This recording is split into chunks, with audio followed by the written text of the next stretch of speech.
Hello everyone, welcome back again to Angela's Craft Room. Here we are with part 2 of our pop-up card. Now as you can see, I've gone ahead and I've glued on all the panels on both sides. So that means I like to put panels underneath my flaps as well. So if you put all your panels on each side like that, and then when you open up your box, as you can see, I've put the panels on all 4 sides, and I've just stamped big hugs, just a little sentiment there on the front panel, and I've glued my banner in place because you just glue it in with a little bit of fine tip glue, and I've just glued it, as you can see, on the back of the second chocolate chip panel. I've just glued it, and I had to hold it in place for a little while, so I thought it was best I do that off camera. And then you've got my little banner going across there. So we're going to finish decorating it. So what I'm going to do, also on the back, I always have this as a plain piece of cardstock so the person can write on it, and it's quite easy. They've only got to lie it flat like that and write on it. So when you're wanting to post one like that, we need to keep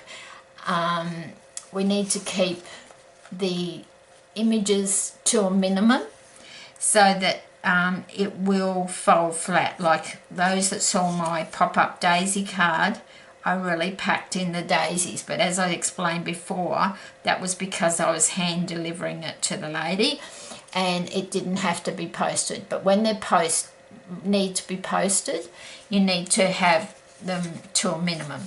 Now also, another tip is when you're putting your elements or your images in here, just make sure they're not going to go over this back piece here. That's a good rule, because if they go over that back piece, when it's closed, they'll be sticking up all up here and you will not get it into your envelope. So that's just a little tip there for you. So what I'm going to do is I'm going to start by sticking, I've done some colouring. I'll just show you. I've got these cute little elephants, and it is a Mama Elephant stamp set. I normally do use Stampin' Up, as you know, but I thought I'd just use something different because I needed a child themed card for someone that has ordered it from me. And I just put that away, which I shouldn't have. So this is the Mama Elephant one, and it's got those cute elephants with the balloons, and it's got some clouds that I'm going to put on the back of my card as well. So we'll just put these aside. So I coloured the elephant using the Crumb Cake Stampin' Up blend alcohol markers, and the balloons the same. I used Pool Party, Rich Raspberry, Bermuda Bay and Rich Raspberry. So that's what I did there. So on the back, so bring the card back in to decorate it. So on the back, I'm going to glue my clouds on the back there. Now you can use, I've used tear and tape for to glue my elephants in place, but with the daisy one, because I needed the daisies to really stick up at different heights, what I did was I cut strips of window sheet and adhered them to the back of the daisies, and that's how I got more height with the daisy one than I will be getting with this one. So I'm just going to put my cloud, my big cloud, up there, and then I'm going to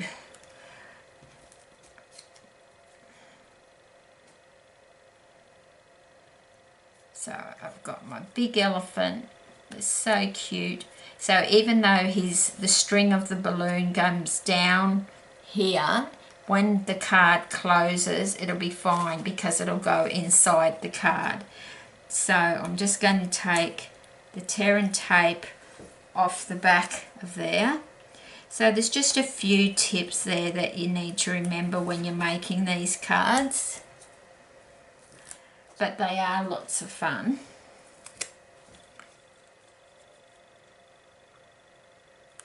And I just want his ear to be below that scalloped edge so that when it closes he's going to be inside the card. So I'll just put my glue back upside down for now. And I'm sort of thinking I wouldn't normally put a dimensional on these because you want them lying flat, but I've got some mini dimensionals and I think I'll just put them on the back, or a couple on the back of this small cloud, because then I can just put it, sort of overlap it with that other cloud that's in the back there, because otherwise I'm going to be squashing the cloud over the elephant. So I'm just going to, I think, put it down a bit. So I think that looks pretty good there. So that's the back of your card done. So that's the back panel. Okay, that's the back panel. So then I'm going to pop, I had this cute little, in the stamp set also you get this little bow, so I've glued the bow onto her, and this piece is going to go on the front of the card. Now when you put it on the front of the flap, I have to make sure that those balloons, when I fold it, will slip into that slot, that front slot, which they will. I've just got to be careful. One thing is, don't overlap on this edge and don't overlap on the bottom edge, because you don't want it to be seen when the card is closed. So I'll just take that tear and tape off. So I've just got one more piece. And the good thing with tear and tape is, you know, it will survive the mail. It won't come off. So I'm just going to glue that to the front of my card, sort of on a slant, because I've got the sentiment there. And I just want to be very careful not to overlap.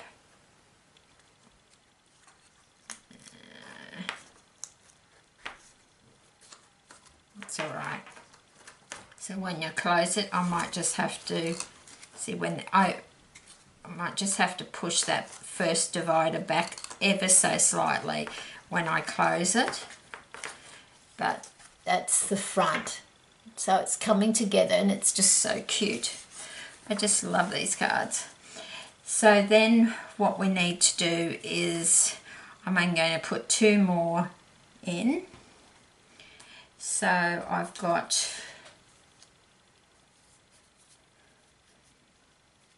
this one that's got quite a huge balloon. So what I'm going to do, I've got tear and tape on the back, and I'm going to stick him right in the center under the banner. So all these images have been coloured in using the Stampin' Up blend alcohol markers. So I just have to see how far. So stick him in there. So then he's underneath, just underneath that banner, which is perfect, because you don't want any tearing tape to show at the back.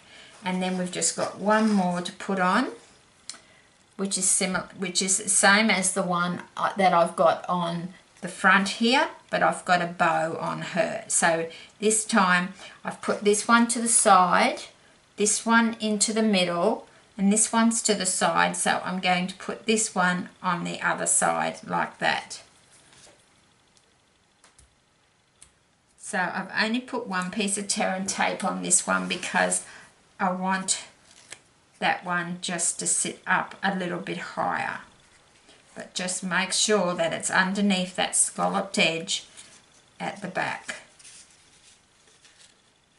So then when we close it, it's going to be able to be just sent as flat as anything. And then when they open it, they're going to get a nice big surprise, thinking that it's just a normal card. But that's what I mean. Like when I did the daisy one, I really packed in the daisies, but I couldn't have posted that through the post. Whereas this one, I will be able to. So you can see how cute that is. You could most probably, I wouldn't push my luck with the post, but you could, you know, put in a couple of more.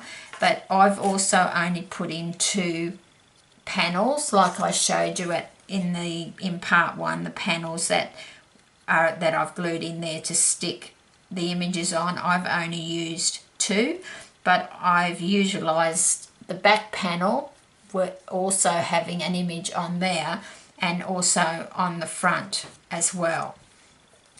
So I hope you found that interesting, and I hope that gives you some ideas like how these cards are made. And just check out the links below. You'll have to click on see more, and that will take you to one I did quite a long time ago, but that will give you measurements if you don't want to purchase the die. But as I said, I make an awful lot of them for orders, so the die is really helpful for me. And there was just one little thing I wanted to show you. I didn't show you how with the, I'll just pull you in a little bit, with the little banner, when we cut that out, it does have a score line across there. So all I do is bend that, and I just make sure those points are flush to each other, and then all I do is put a glue dot, and make sure you put the glue dot right at the bottom, because then when you put it over your the banner, the strip, when you put it over like that and then squeeze it together, it's going to sit on that white piece that I showed you earlier that goes across there, and then it will actually allow you to move the banners along a little bit if they're not quite where you want them to be. But you need to put the glue dot, sorry, I forgot I was really closed in. What I was saying was when you put the banner over here, you need to put the glue dot like as close to the bottom there of the banner as you can before you squeeze them together, because that way then you can move the banner, the little banners, up and down. And as I said, if you use the big banners that is in the die, the thing with those is you'd most probably only use 3 to use your banners. So I've used the little banners. So that's the card for today. So I hope you find that useful, and I hope you like those tips and techniques I've shared with you today. And until next time, happy crafting.